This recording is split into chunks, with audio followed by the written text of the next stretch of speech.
Beauty on a Budget, and today I'm going to do some books for you, talk about some books that I like, and a few of you have asked me to do that and I'm very happy to do so. So today's ones are not new books, not ones I've recently read, but they're books that have stood out in my mind, and they're books that I've read over and over because I love them so much.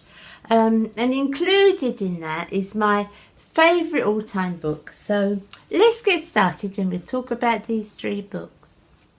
Okay, so the first book is probably my favourite all-time book, although it's not always my favourite genre, this type of story. I love this writer, I love her, and her name's Maeve Binchy, and I'm sure so many of you must have heard of her. She's an Irish writer. She passed away sadly a couple of years ago, and I will miss her books, I really will. I've read everything that she's written, and she's written a few.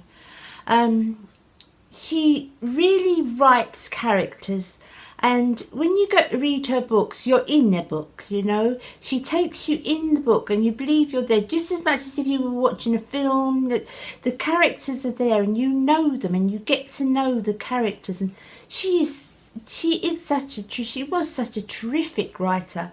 I love her, and I love her portrayal of Ireland as well. You know, my mum being Irish, and I love that. So my favourite out of all of Maeve's books is Firefly Summer. I absolutely love it. She's done a lot of books I like, but that's my favourite. It's probably my favourite book of all time. I love the way she writes. I just love the way she writes. So what I'm going to do is just read you a little synopsis that I googled and got off Google. So, Firefly Summer. Try saying that. Kate and John Ryan of Ryan's licensed premises have 4 children, of which the eldest are Michael and Dara, 12 years old twins. The small town in which these children are growing up is peaceful and friendly, an unchanging background for a golden childhood and adolescence, where in the long hot summers Dara and Michael Ryan and their friends can fish, swim in the river that winds its way slowly through the town, or picnic and play in the ivy-clad ruins of Fern Court, the great house burnt down during the Troubles. Sorry about the reflection, guys. Try to do it this way.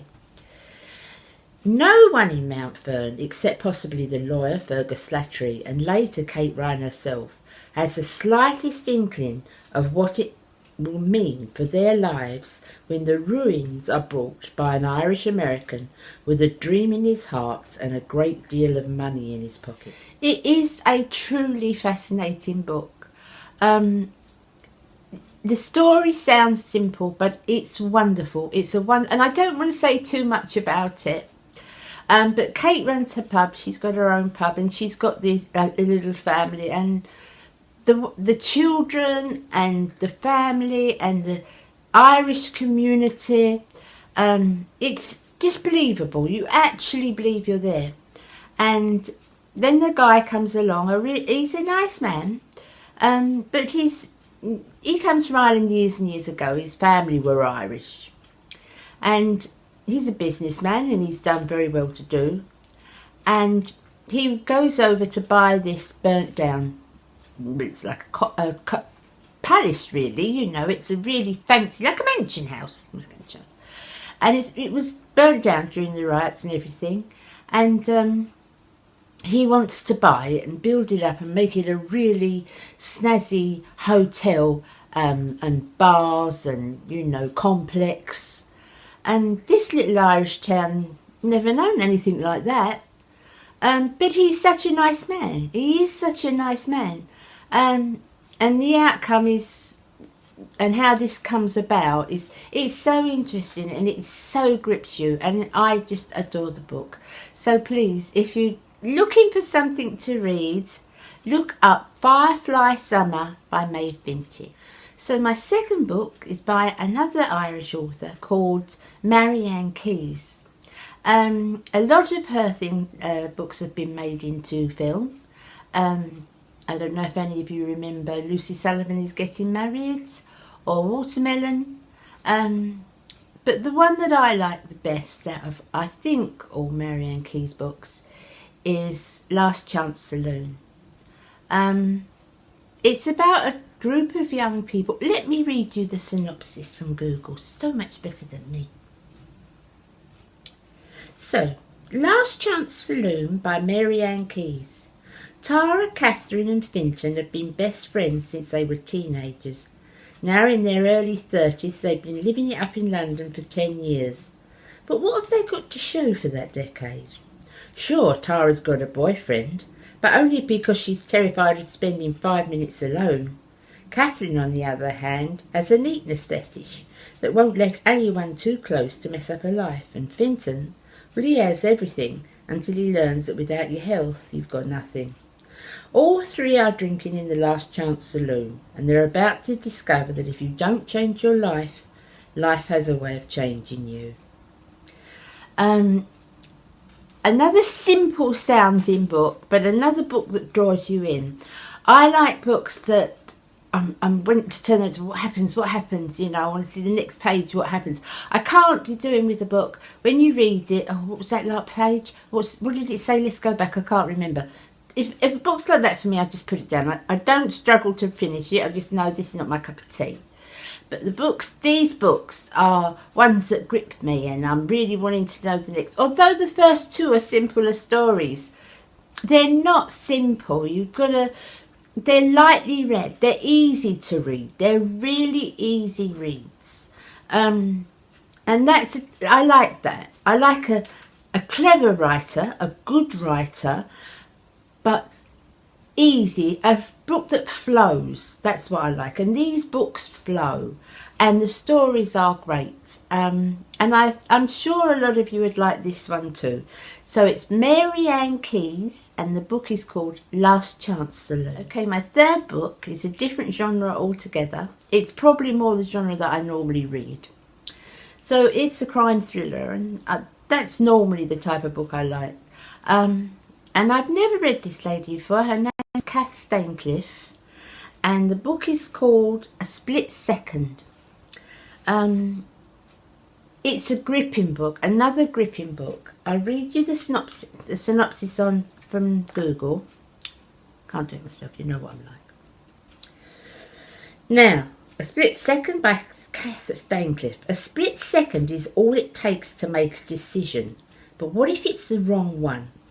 A winter's evening, and a trio of unruly youths board a bus and gang up on a teenager, Luke Murray, hurling abuse and threatening to kill him. The bus is full, but no one intervenes until Jason Barnes, a young student, challenges the youth with devastating consequences. Split Second tackles questions of bravery, fear and kindness, and explores the real human impact of violent crime. And I won't tell you too much. I don't want to go into too much of the scenario, because it would just spoil it if you wanted to read it. But it looks behind violent crime in the people that have to testify, the people that saw it, what happens to their lives, the victim, the perpetrators' families. It's so good. It's so interesting. It really, really gripped me, because, you know, so many people, and it's true, if there's, you know, you see violence or terrible violence, no, they're terrible, they must come from terrible families, but not always. And this tackles, you know, the devastation of a family that a child does turn out very violent, and, you know, how can they connect to the family of the victim, and it's just a really, really good read. And you know, another book with a really surprising twist, and I really enjoyed that one. So that's Cath Staincliffe, and it's called A Split Second.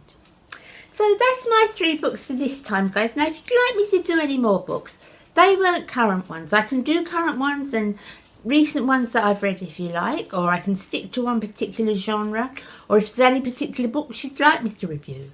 But I will only do that about once a month. once every 6 weeks, something like that. But I'll carry on to 2018 doing book reviews. But you just let me know how you like to do it, genre at a time, or whichever you like. I picked those three because they're three books that I've read. The Split Second I've read twice. Firefly Summer I've read more times than I've had hot dinners, and Last Chance Saloon I've read 3 or 4 times as well. They're just books that, you know, obviously not one after the other, but I've read and then left it a couple of years and read and left it a couple of years, and yeah, I love those books. So I hope you enjoyed my book review. Do you know what I'm just looking, guys?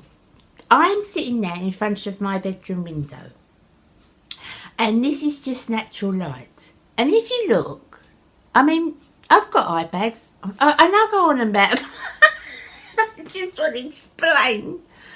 But you can't see them terrible, can you? I mean, when I look in the mirror, this is kind of more, I mean, you can see them. But when I'm in my filming room, and let's take the light down a bit so you can see a bit more. Look, there you go. So you can see them without doubt. They're there, look.